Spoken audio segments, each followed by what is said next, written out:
Có chắc có bớt cháu. Đang say rượu mà đang ngủ mà chị dậy mà chị cứ từ tối là to không ngủ được.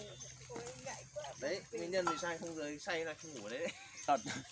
Không là nửa đêm nửa hôm là mất ngủ. Thế mà hôm nào mình tỉnh táo thế vào đấy không có được bia mà vẫn còn đi bộ về được. Vứt cái áo khoác đấy. Đấy, cho em đâu. Mà đánh tập tay của tụi đứa mà dậy. Sao cần đứa à? Ba kìa. Ba. Đây mẹ toàn ớt thôi. Tay ớt.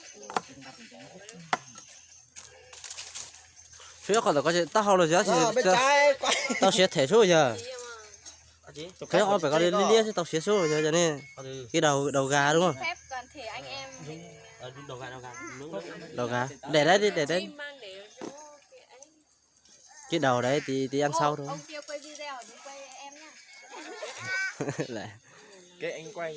Có quay của mà giờ cũng thêm nổi à. Thế nào? Chón nó lên. từ nói giờ bờ vư ra ở từ Phải cho nó chón nó thật rồi.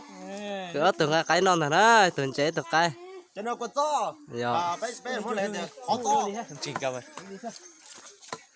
nhưng nếu từ bờ xe nó nếu tôi nông cái phò cá thế chẳng cái đâu Ô cả bà lọ chỉ muốn gì cá đi à? Tao plan mà qua cờ đi. từ nó hơi được Chỉ cá ta xí mà anh chị mình thấy gì đó là một chế mình thấy trình Đi nữa mà đi nữa cho chị mà bây giờ không thèm nướng nữa cứ ngồi đây quay video. nó cho nó ta mình thấy tao cười hết rồi. Của tan họ có lúc lắc có qua xưa thật nó là. Với nông tán nó thì tao ở tuần tay nó. Nhỏ.